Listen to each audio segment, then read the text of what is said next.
Okay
ఓం నమో వెంకటేశాయ. ఈరోజు ఏమి ఆ ఘటన నడిచింది, ఆ ఘటన గురించి మా బోర్డ్ మీటింగ్ హాల్లో నడిచింది. అందరూ మన association, employee association leaders, Balaji, నేను అందరూ కూర్చొని, ఈఓ, అడిషనల్ ఈఓ అందరూ కూర్చొని మా భాను అన్న, మన శాంతారాం గారు కూర్చొని మేము సాల్వ్ చేశాము. ఇది మా కుటుంబం విషయము. సో ఈ కుటుంబంలో కొంచెం ఇది తేడాగానే అయింది. దీన్ని సర్దిద్దుకొని పోవాలా అని అందరూ మాట్లాడుకున్నాము. దీనికి ఆ పరిష్కరణ అయింది. సో ఇది సాల్వ్ చేసుకున్నాం. ఇది సాల్వ్ అయిన తర్వాత ముందరికి మనం ఎట్లా నడుచుకోవాలా అనేసి డెవలప్మెంటల్ యాక్టివిటీలో, తిరుపతి డెవలప్మెంటల్ యాక్టివిటీ, దీన్ని దీన్ని మన ఘనతని జాస్తి చేసుకునే దృష్టి నుంచి ఏమేమి నెక్స్ట్ చేయాలని మేమంతా మాట్లాడుకున్నాము. దాన్ని చేసి దీన్ని సాల్వ్ చేసాము ఈ ఇష్యూ. Thank you. మొన్న జరిగినటువంటి సంఘటన చాలా దురదృష్టకర సంఘటన. అలాంటి సంఘటన జరిగి ఉండకూడదు. బాలాజీ పట్ల మా ధర్మకర్తల మండలి సభ్యులు వివరించిన తీరు బాధాకరం. దానికి వారు పశ్చాత్తాపడుతూ ఈరోజు బాలాజీ గారిని కలిసి వ్యక్తిగతంగా చేసింది పొరపాటు అని చెప్పి చెప్పడం జరిగింది. ఉద్యోగ సంఘాలతో మిత్రులందరూ ఉన్నారు దాంట్లో. భవిష్యత్తులో ఇలాంటి చర్యలు పునరావృతం కాకుండా ఖచ్చితంగా, ఎందుకంటే ఆ క్షణికావేశంలో చేసినటువంటి తప్పది. ఆ తప్పుని ఎవరు సమర్థించట్లేదు. కాబట్టి ఆయన కూడా బాధపడ్డారు. వాళ్ళ కుటుంబ సభ్యులు కూడా నాకు ఫోన్ చేస్తారు, నరేష్ వాళ్ళ కుటుంబ సభ్యులు కూడా, అన్న తప్పు జరిగింది, దీన్ని మన కుటుంబంలో ఉన్న సమస్య కాబట్టి పరిష్కరించుతామని చెప్పారు. ఉద్యోగ సంఘ నాయకులు, బాలాజీ కూడా దీన్ని సానుకూలంగా స్వీకరించి వారు దీనికి ఈ ఎపిసోడ్కి ఇంతటితో ముగించాలని చెప్పి వారు కూడా ఒక 10 నిమిషాల్లో వారి నిర్ణయం కూడా తెలియజేస్తారు. భవిష్యత్తులో ఏంటి జరగకుండా మేము చూసుకుంటే, నేను ఒకటే చెప్తున్నా, టీటీడీ అనేది ఒక ధార్మిక సంస్థ, ఒక ఆధ్యాత్మిక రాజధాని. ఇలాంటి ఈరోజు నేను 2 సంవత్సరాల కాలం ఉంటుంది నాకు ధర్మకర్తల మండలిగా. ఉద్యోగస్తులు ఒక 40 సంవత్సరాలు పనిచేస్తే ఎప్పటికీ మన సంస్థ ఉంటుంది. కాబట్టి ఆ సంస్థ ప్రతిష్టత కాపాడే దిశగా మనందరం కలిసి ఉండాలని చెప్పి నేను వారు కోరుకోవడం జరిగింది. ఇదంతా ఒక కుటుంబంలో ఒక చిన్న సమస్య వచ్చింది. ఆ సమస్యను మేము పరిష్కరించుకున్నాం.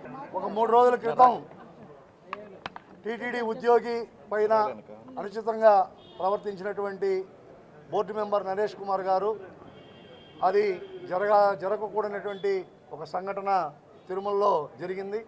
దీనిపైన ఉద్యోగ సంఘాలుగా మా యొక్క మనోభావాలు దెబ్బతిన్నాయి, మా ఆత్మాభిమానం దెబ్బతిన్నది. అందుకని దానిపైన చర్యలు తీసుకోవాలని చెప్పి మేము బహిరంగంగా క్షమాపణ చెప్పాలి.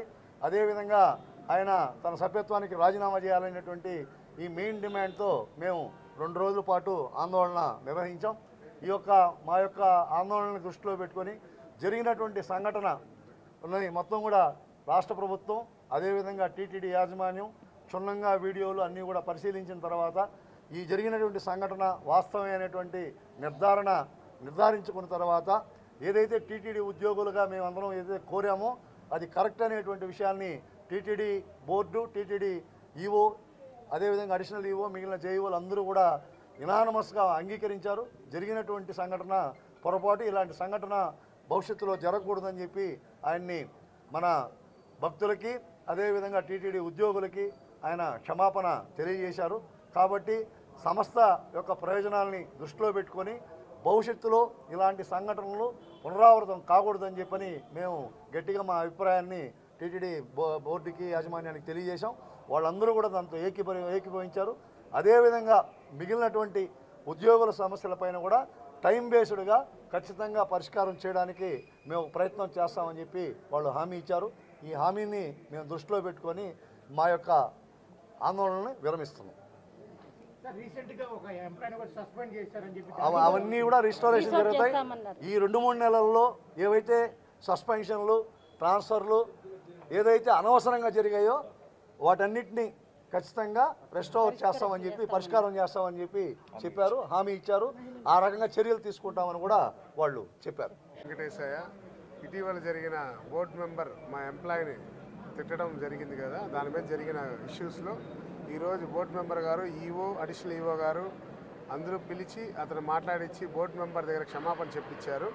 దానివల్ల ఇంకొకసారి ఇలాంటివి జరగకుండా చూసుకుంటా అని చెప్పి అడిషనల్ ఈఓ గారు, ఈఓ గారు మాకు హామీ ఇచ్చారు.